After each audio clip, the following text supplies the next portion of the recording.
गांव की कच्ची गलियों में एक टूटी फूटी झोपड़ी थी। उसी झोपड़ी में राम की माँ और छोटी बेटी रमा रहती थीं। दोनों की हालत इतनी खराब थी कि कई कई दिन उन्हें आधा पेट या कभी बिना खाए ही सोना पड़ता। सुबह होते ही रमा अपनी माँ के लिए पानी भरती, चूल्हा सुलगाने की कोशिश करती, लेकिन घर में अनाज का दाना तक नहीं होता। फिर भी माँ मुस्कुराकर कहती, बेटी, भगवान सब देखता है। एक दिन हमारी भी किस्मत बदलेगी। हाँ माँ, पर कब? कब तक यूं भूखे पेट सोते रहेंगे?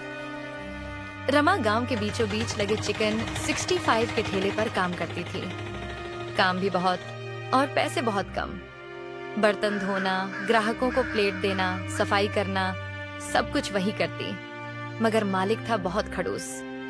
उस दिन रमा को देर हो गई। माँ की तबीयत थोड़ी बिगड़ी थी, इसलिए वह घर का काम निपटाते निपटाते ठेले पर पहुंची। जैसे ही पहुंची, मालिक तमतमाकर बोला, कहाँ मर गई थी तू? पता है ठेला कितने बजे खुलता है? ग्राहक इंतजार कर रहे थे। मालिक, माँ बीमार थीं, इसलिए थोड़ी देर हो गई। माफ कर दीजिए। माफी से पेट नहीं भरता। आज के तेरे पैसे कट। अब तुझे 1 रुपया भी नहीं मिलेगा। रमा चुप रही, कुछ बोली नहीं, बस सिर झुकाकर काम करती रही। शाम को जब वह घर पहुंची तो माँ बाहर बैठी इंतजार कर रही थी। शायद बेटी कुछ खाने को लाएगी, लेकिन रमा के हाथ खाली थे।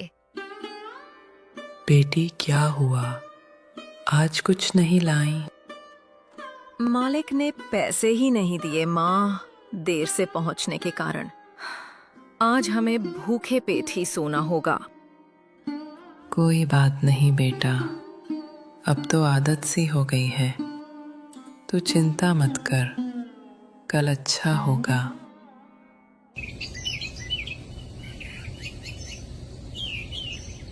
अगले दिन सुबह रमा ने हिम्मत जुटाई। झाड़ू पोंछा करके, माँ की देखभाल करके फिर ठेले पर पहुंची। आज भीड़ ज्यादा थी।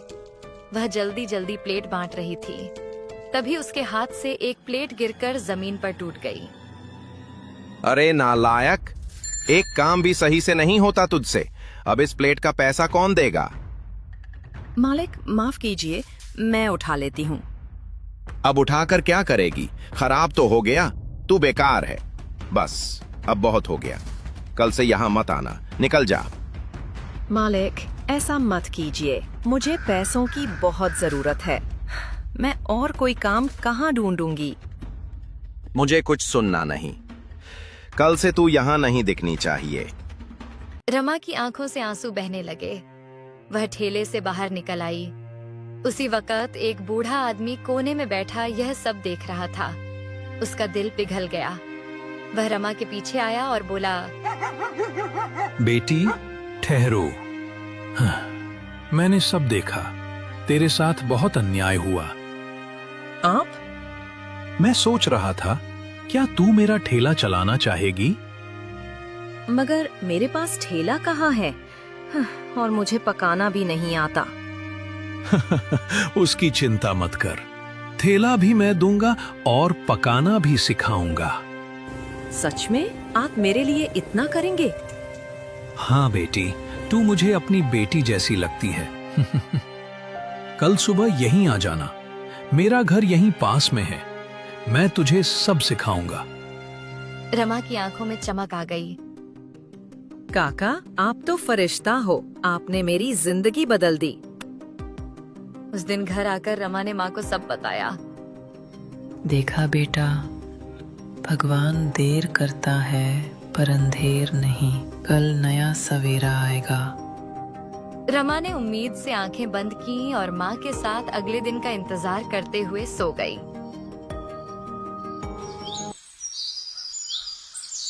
अगली सुबह रमा जल्दी उठी।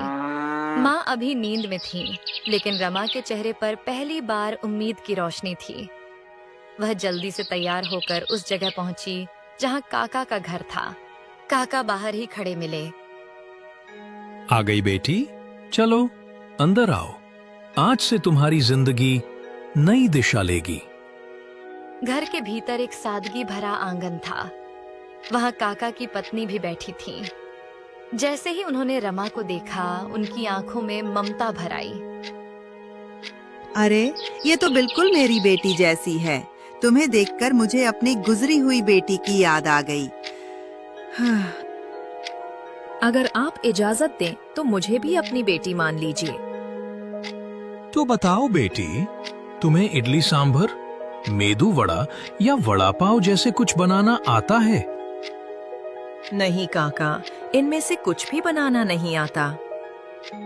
काका कुछ देर सोच में डूबे, फिर बोले, तो बताओ, तुम्हें क्या बनाना आता है? काका, मैं बस आलू और मिर्च के पकौड़े बना लेती हूँ। पकौड़े अच्छे होते हैं, लेकिन सिर्फ आलू और मिर्च के पकौड़े ज्यादा नहीं बिकते। ये तो बस बरसात के मौसम में चलते हैं। इतना सुनकर काकी बोली, तो क्यों ना हम कुछ अलग करें, कुछ ऐसा जो लोगों ने सोचा भी ना हो। रमा हैरान रह गई। अलग मतलब कैसा काकी?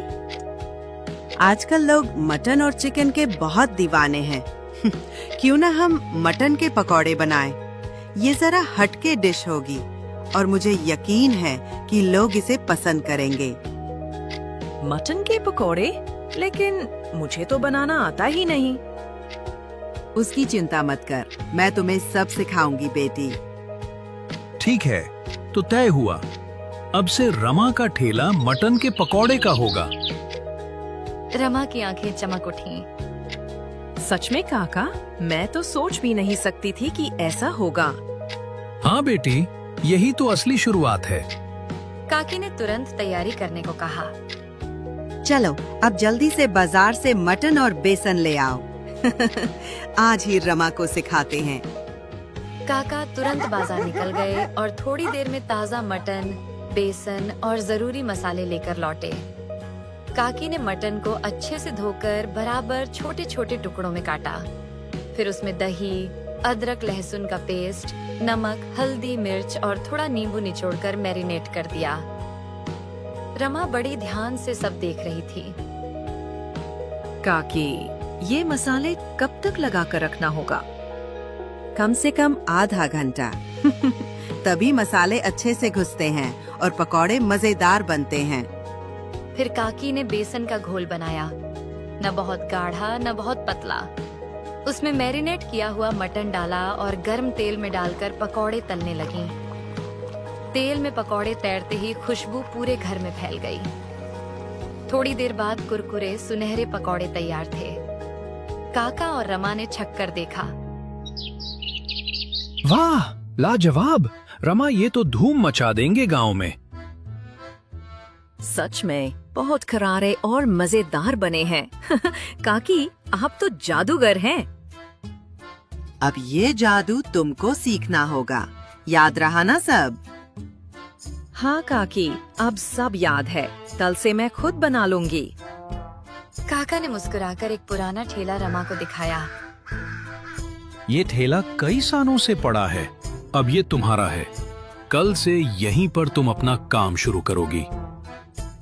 आप दोनों ने तो मेरी किस्मत बदल दी। मैं आपकी उम्मीदों पर खरी उतरूंगी।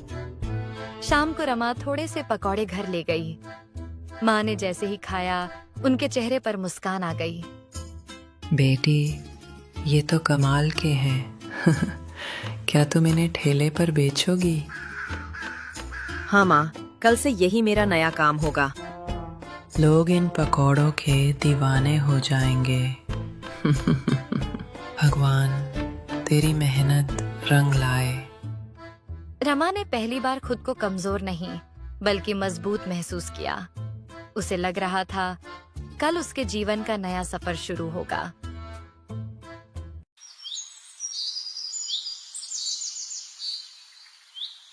अगले दिन सुबह सुबह रमा बड़े उत्साह से उठी।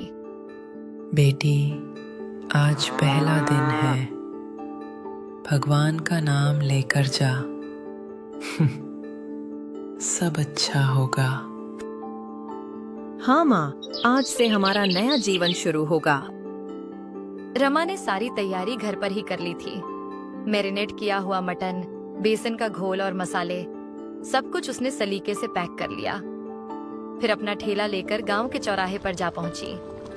उसने कढ़ाई में तेल गरम किया और मटन के पकौड़े तलने लगी। पकते ही ऐसी खुशबू फैली कि राह चलते लोग ठहर कर देखने लगे, लेकिन कोई आगे बढ़कर खरीदने नहीं आ रहा था। रमा थोड़ा घबराई। तभी 2 आदमी ठेले पर आ खड़े हुए। अरे रमा, तुम तो उस चिकन 65 वाले ठेले पर काम करती थी ना?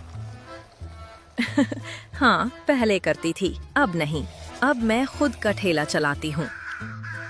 ये तो कुछ अलग ही लग रहा है। ठेले पर मटन रखा है?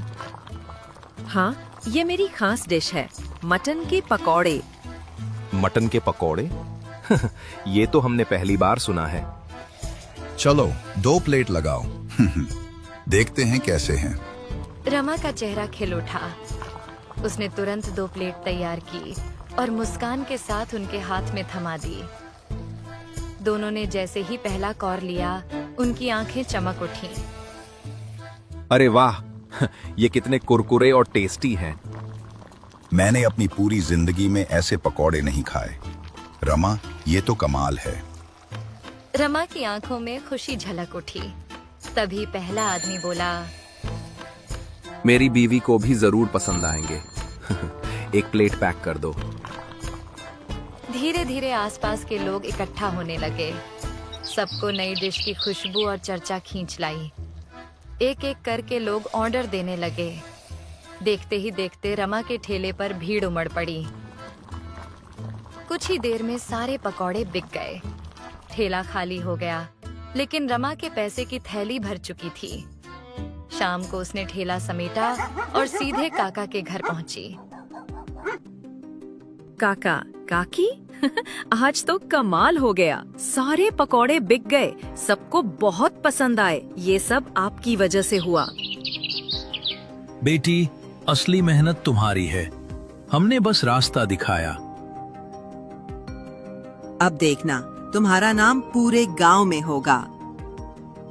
रमा घर लौटी तो माँ पहले से दरवाजे पर खड़ी इंतजार कर रही थी। कैसा रहा पहला दिन बेटी? माँ, सारे पकौड़े बिक गए, हमारे पास अच्छे पैसे आ गए। अब हमें भूखे नहीं सोना पड़ेगा। सच? भगवान तेरा भला करे। अब से हमारी सारी परेशानियाँ खत्म होंगी माँ। ये मटन के पकौड़े ही हमारी किस्मत बदल देंगे। उस रात रमा ने चैन की नींद ली। भूख की जगह पेट भरा था और बेबसी की जगह उम्मीद। गांव की गलियों में अब एक नई सुगंध फैल चुकी थी, रमा के मटन पकौड़ों की सफलता की सुगंध।